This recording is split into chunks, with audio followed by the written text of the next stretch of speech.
Hello, and welcome to the Imposter Syndrome Network podcast, where everyone belongs, especially if you think you don't. My name is Chris Grundeman, and this is the Mark Calkins episode.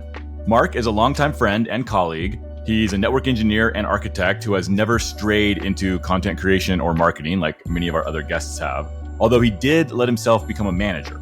I thought I was hot shit when I met Mark 17 years ago or so, and he showed me that there are folks out there both smarter and harder working than I am, because he was both. But don't take my word for it. Here's how another colleague of Mark's has described him.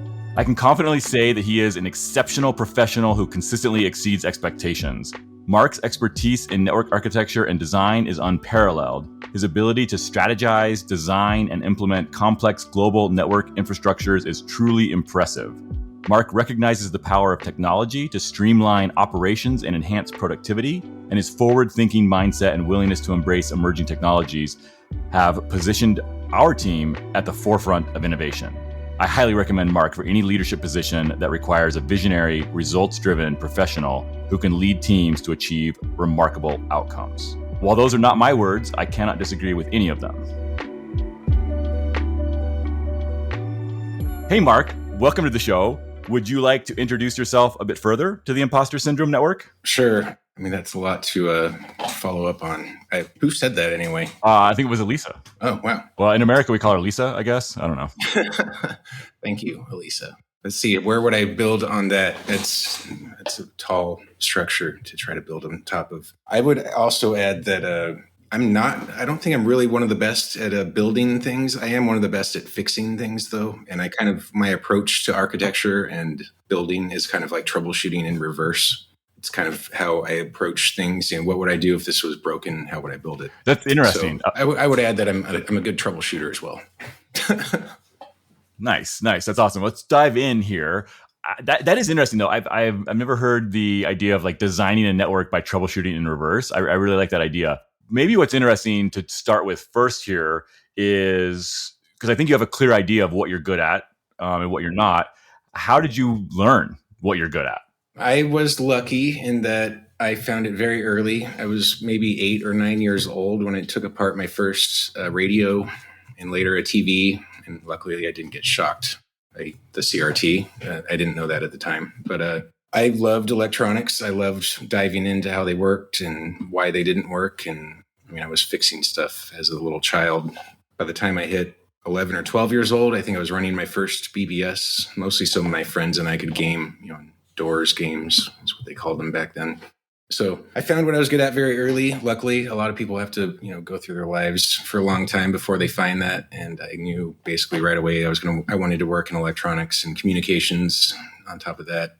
And I did. So it really, really worked out for me. I was lucky on the early career part. Yeah, that's great. That is awesome that you had kind of that, I guess, privilege to be around electronics, to be able to kind of take them apart. Right, and have parents that were willing to let you tear something apart. Yeah. I remember my father getting rather angry a few times. He still allowed me to explore, what I was interested in. So yeah, that's cool. So what do you do now? What's your title and what do you actually do? So I am now at Oregon Health and Science University, or OHSU, which is a research organization, a hospital, and a university. So my job title is IT systems engineer, which sounds like a step down compared to some of my previous titles, but I firmly believe titles don't really matter. It's what you bring to a role. And it's really interesting. My day-to-day, I could be helping a doctor in an operating room with the remote controlled operating thing, or I could be helping a researcher, get 100 gigs of bandwidth to somewhere that does not typically have that kind of bandwidth available. It's a really interesting day to day, and whether the job title is cool or not, I really, really am digging my current role. Yeah, I just finished reading Machiavelli's Discourses, and he right towards the end of the book, which I just finished, he says something along those lines of and I think he's quoting somebody from before him as well, but something like the title doesn't make the man makes a title, or something like that. Yeah. Or no, a title doesn't bring honor to a person brings honor to a title. Oh, that's even better. Yeah. That's what it was. I like that. Cool. So maybe walking us back, I mean, you mentioned that you had other titles that maybe sounded more impressive. Can you give us a snapshot of your career? And I know you've made a few changes. There's been quite a few years of working in the industry now, so that's a long list. But maybe the snapshot of Mark's career from taking apart that TV to working to help the researchers at Oregon. Good idea. All right. So let's see, what was the first one? My first notable job was I worked for GTE Internetworking. I was like 18 and a half years old or something like that. This was 1998 peak .com bubble. They were hiring anybody that could spell internet. And luckily I could spell internet pretty well. So I got a job at GTE Internetworking. They owned at the time BBN, which had AS1. So like I got the whole sort of like second generation internet introduction of, oh, wow, I'm on AS1. This is an amazing thing. Like it means literally nothing to the rest of the world, but it was a very amazing thing to a nerd. And so started there. Later became Genuity when Verizon was formed, whatever. Then eventually ended up, I'd say my next notable job was TW Telecom, where I was a network engineer in operations. We met there. I mean, I can't say enough good things about that role, how much I learned. It's insane. It was, constantly pouring the best practices of how you build a global backbone and operate it were instilled in me in that job pretty much. Later went to an architecture role at TW Telecom. And then I went to my first role, I would say that I felt had some purpose to it or something extra more than just the neat gee whiz, this is cool stuff. And that's when I was at ViaSat, and we were connecting, rural Americans and people in airplanes. We were one of the first ones with KA, high-speed internet in airplanes. So that was pretty cool. The gee whiz factor really drove me a long ways, but being able to see the impact of my work was pretty cool. I almost liked it more, And then after that, it was off to Packet Fabric, where I spent the last 7 years or so, up until about 6 months ago. So I was, I think, employee number 10 and grew that role. I just started as a network engineer, grew that role into running the network team. I was the VP of network engineering at one point up to 20 employees, I believe. And while I excelled at that role, I don't think I would ever be a manager again. I'm happy to be a leader. I'm not happy to play the politics and, money games that seem so prevalent in our industry now. But, what are you going to do? Yeah. It was definitely fun to be involved in the very, some of the early days of it, right? As you were, and I think I was as well a little bit. And to see that kind of pioneering spirit and scrappiness. And definitely now the internet companies have become like real companies. We're all grown up now, and it's a little different. It's not all engineers for engineers or whatever, Yeah, but that's fine. I guess that's evolution. Yeah, it also means there's more money in it. There is, if you dig around a little bit. But I think that also brings up a really good point, right? Because you talked about like the politics of being a leader in Packet Fabric, but just in general, kind of at a big, internet company, which. Rolling back to our time together at what was Time Warner Telecom and then TW Telecom and then Lumen and then CenturyLink and then Lumen. Briefly Level 3, I think.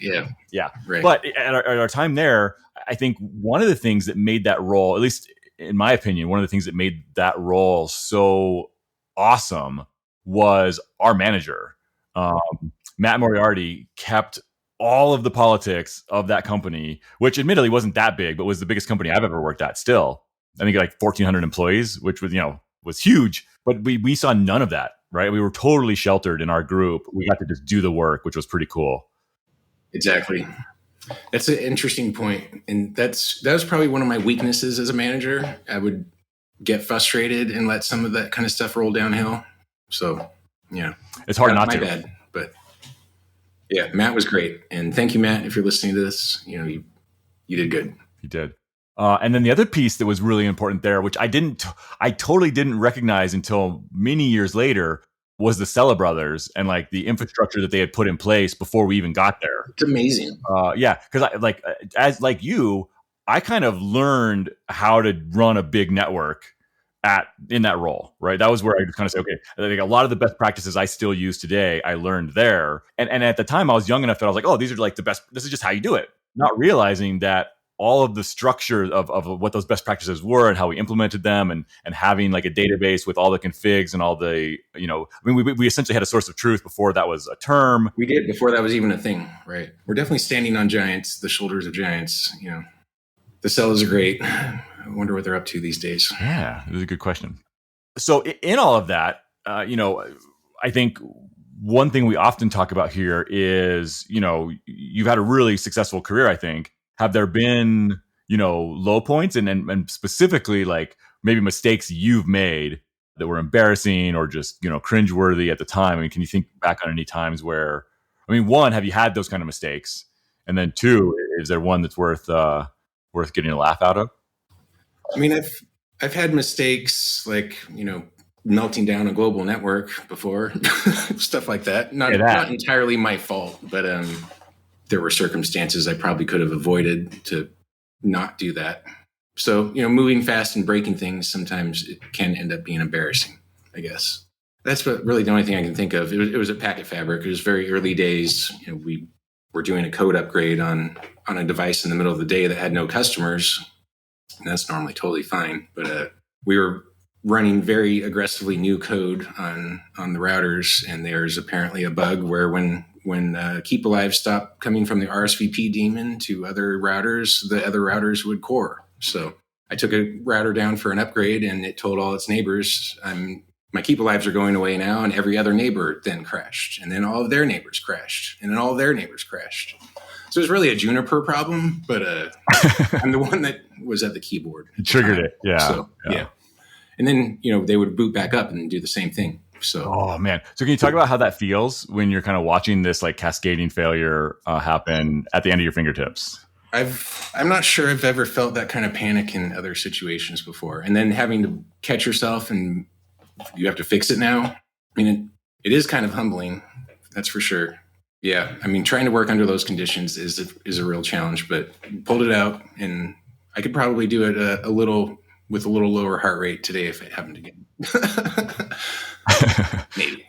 That is the gift of experience, I think, right? If anything, just a little bit lower heart rate. I like that.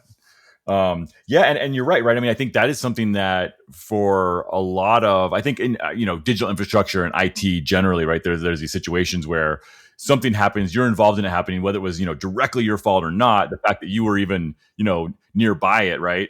I've talked to people who somebody racked a switch poorly, and then the next person comes along and closes the cabinet, and the fiber gets crimped off and causes an outage, which wasn't really that person's fault. But if you're the one who closed the door, it's panic inducing anyway.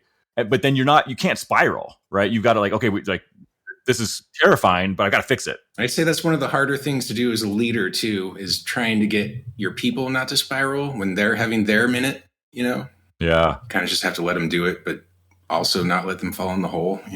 It's tough. It is. Do you have any advice for how you've approached that with folks? Is it just encouragement? Is it just kind of the patting on the shoulder? Or is there anything you found that works or maybe even doesn't work? Getting angry doesn't work. Fair. I know that. Yelling doesn't work. Being direct and sympathetic or empathetic helps. But in the times that I've had to, push someone along through an outage or something, just being direct is probably one of the number one things, but empathy second, definitely close. Yeah, I like that a lot. And that's always, that's something that was really a struggle for me. Maybe still is, and maybe, less of a struggle now, but that balance of, I don't know, I tend to be maybe too sharp when I'm being direct. So for a long time, I kind of avoided being direct, thinking I was being nice, which didn't actually work very well either. So I don't know, there's a fine line there. At least for me, I find that being direct and not being an asshole together is hard for me. A lot of times people think being nice is not saying something or, letting something slide or whatever. A lot of times that's not actually the nice thing to do. Right. Yeah. Another book I recently read again was, what is it? How to Win Friends and Influence People, the Dale Carnegie book. It's a great book. I'm a little conflicted about it because one of the things that he kind of talks about is he almost says you never tell somebody when they're doing something wrong, right? Because it just doesn't work, which I don't know, for me is really, really, really, really hard.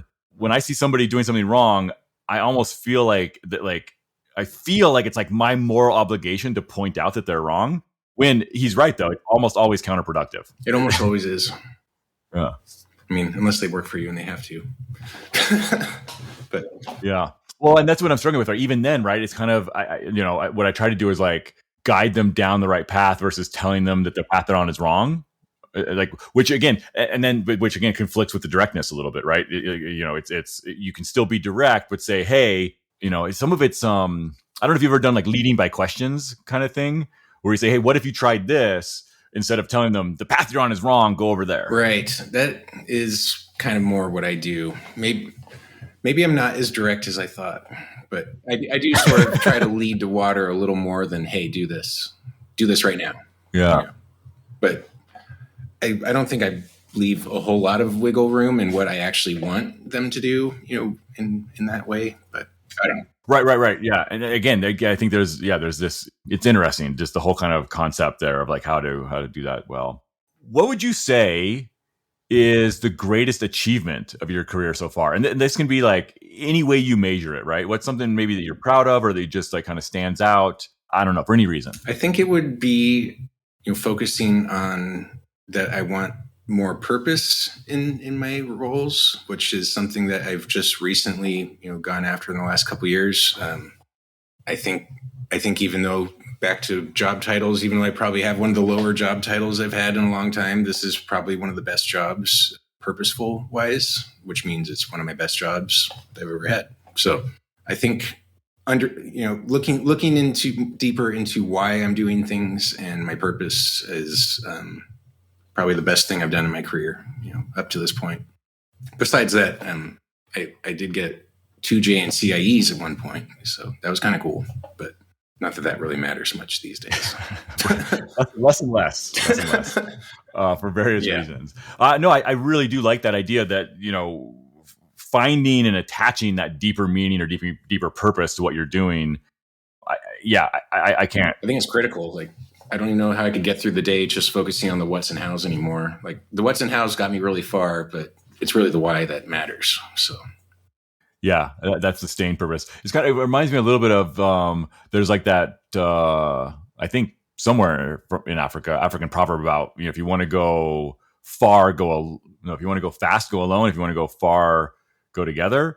This feels kind of similar in that idea of like, if you want to, I don't know how to do it on the fly here, but there's something there about, using kind of, there's 2 different types of intrinsic motivation, right? One is just like maybe pure curiosity, which is great, but then actually having that like reason behind it maybe is better. I don't know. Right. Like the pure curiosity doesn't have the staying power. Yeah. If you want to get interested, be curious. If you want to be accomplished, have purpose. I don't know. Someone else can turn that into an actual quote at some point, maybe. What's the role where you learned the most? I mean, was that at TW Telecom or was there somewhere else where, I'd say it was TW Telecom for sure. Genuity maybe, because I had never logged into a real router in my life before then, but wasn't really capable of doing a whole lot until TW Telecom. Learned quite a bit there. I almost totally forgot. I had a job in Montana for a little while at a cable company. Oh, yeah. I did learn a lot there. They let me log into routers there. So I got to move fast and break things for some of the first times there. So that was useful. And, cable technology is kind of neat. RF over RF in a cable. Yeah. Constrained RF. It's wild. Yeah. It's interesting. Have you ever been part of a dysfunctional team? I think our team at TW was really good and worked really well together. We all kind of complement each other. But have you ever been on the opposite side where things just didn't quite line up or didn't quite work well, or it was hard or painful? Or No, I've been pretty lucky. I don't think I've ever really been on a bad team. Hopefully people that were on my teams would say the same thing about my teams that I ran. But I don't think I've ever been on a bad team. I've been pretty lucky. Cool. So then how would you define, like, how do you know you're on a good team? Or why do you think the teams you were on were good? Like, everyone is, without manager interaction, will be there to support you. And, if you're on call and struggling, someone will help you or offer advice, or, there's no ego first kind of thing in the team. I think that's a big component. From the manager perspective, allowing that sort of thing to happen and, building the right personalities into the team and Sort of lost the question. Sorry. All good. So we were talking about just what makes a good team, and I think I think your first reaction sounds really good, right? Which is this camaraderie almost. Maybe Yeah, that's I kind of guess one of that's the really it. Yeah, defining characteristics there. Yeah, it's one of the big ones for sure. very cool. You mentioned that you had at one point, and I'm guessing the reason at one point is because you've let them expire, as I have let almost all of my certifications expire. Any that haven't expired is just because of the due date, not because I did anything proactive lately. But you had 2 GNCAEs. I mean, thinking about certifications now in today's environment, because you did mention also that maybe they're less valuable than they were when you originally got them. Do you think that? I mean, what do you think about certifications today? Why would you say that they're less valuable? Are they just generally less valuable, or is it those certifications in particular, or what do you think about certifications now? I mean, now I've seen much more of the you pay to play kind of stuff to get certifications. Your company pays for your Amazon training class. You basically get a Amazon certification. I think even Juniper is doing this in some cases where you can just basically buy a certification. So they don't tell you much of anything anymore as a hiring manager. I mean, short of the lab certifications, they are still something. You sat for 8 hours and took a lab test. That's something that a lot of other people didn't do. So that from that point of view, they're great. I think overall, these days, if I'm a hiring manager, it's just maybe 10% of what I would look at in somebody if they have a bunch of certs, and there's just doesn't seem to be as much. What would I say? They're not as rare. Everyone has a certification program. Yeah. And is that because more people got them, or just because more companies offered them, or both? I think both, and they made them easier to get, which it's not supposed to be the point, but kind of dilutes everything when they're easy to get. Yeah, it's tough, right? Because for me, that was definitely, at least I saw it as a way of kind of opening some doors early in my career. I think it was for me too. Yeah, because we were both about the same age. I think late 20s. It definitely did help. Yeah, I mean, I remember feeling pretty accomplished that I had 2 JNCIEs right around the time I was 30. Yeah. Well, cool. What's funny is that was, the JNCIE was the pinnacle of the Juniper Cert track. But I will say, I don't know. Well, it's not totally true. I was going to say that I don't think I've taken a job since then that actually cared at all about certifications. That's not totally true, though, because I did go a couple jobs after TW and ended up working at a VAR, right, a reseller. And resellers, they love those. Care about certifications. Yes. You're like it's just built into the whole partnership program where you have to.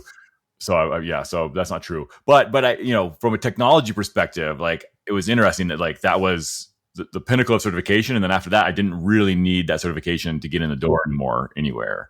I don't know what that means. No, I know what you mean, and I was going to make the point that they're not always very current and stuff. And I just remembered that in 2011, I actually helped write the new JNCIE at the time, the JNCIE SP. So that was kind of fun. That was kind of put my trickery in the lab tests, for people to run into. Number one tip for certifications, if there's anyone out there, read the whole form first. Don't even touch the keyboard until you've read the whole form, period. Because they're going to try to trick you. Absolutely.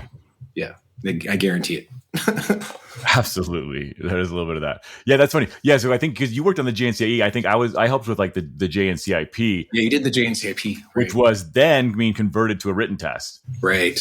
Because when we took it, we actually took 2 labs to get a JNCIE. Right. The good old days. Yeah. And then when we rewrote it, it was a written in a lab. I kind of missed the double lab. Definitely.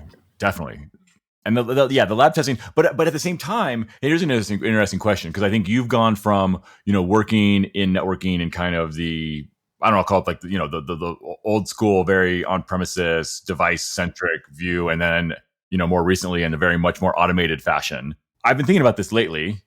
This is more deep into technology than we normally go on the show, but whatever. I've been thinking about this lately in that these lab tests, which are, or at least were, kind of the pinnacle of network engineering certification. It's, build this network in this amount of time. And then it's fix this problem in this amount of time. And it almost, like, the thought I've been having lately is that it almost encourages like the cowboy engineer vibe of like, get in there, jump device to device, move as fast as you can, just like, hack it up. And we don't really care too much about like design and, standardization and a lot of the things that now I focus most of my time on. Right. That's actually a very interesting point. Yeah. The details are much more important now than any certification test is going to capture for you, at least anyone's I know of. Yeah. I mean, just think of how ugly those labs were that were left, the state they were left in whenever you finish troubleshooting or whatever. Right. Is that a network you'd really want to put your customers on? Yeah. I wonder how you would capture that proficiency, like in a test from somebody, the detail-oriented structure, good architecture, whatever. That's an interesting thought. Yep. All right. Well, as is always the case, we have pretty much exhausted our time for the day. Mark, do you have any projects you're working on, any causes you're championing that you'd like us to know about? I mean, it could be something we've mentioned or maybe something we haven't, but something you'd like the Imposter Syndrome Network and the folks listening to take a look at? I kind of can't believe I didn't remember to mention IX Denver. That's a nonprofit that both of us have launched almost 10 years ago now. So get out there and give back to your community. I have been doing that kind of work for free for almost 10 years now, and it's great. I would never have changed it for the world. We saw a problem in our community and made it better. Still getting better. So I guess I would say that once you're in a place where you can, try to give back. Awesome. I definitely support that. Mark, thank you so much for sharing your story with the Imposter Syndrome Network. And thank you to all of our listeners for your time, your attention, and your support. If you found this episode insightful or interesting, or even just entertaining, please consider paying it forward by letting others know about this show and the great guests we have on. Before we close out, Mark, I have one more question. Is there anything you would change about your career if you could? No, not at all. I mean, I can only accept what has come my way. So no. Awesome. We will be back next week.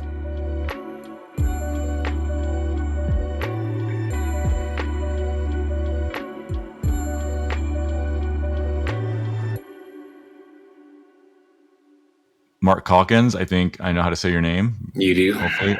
Although I'm like the worst at pronouncing names, apparently. I found in doing this show. Yeah, I've had issues myself. And there's so many people that I've known them for a long time. Right. And I realized I have no idea how to actually say your name. And we've known each other for 10 years. So now it's weird for me to ask. I do run into that as well. Especially with my Indian friends. Yeah. There's a lot of letters in there. And some Eastern European or yes. Scandinavian names too, or it can be pretty wild where there's 13 consonants.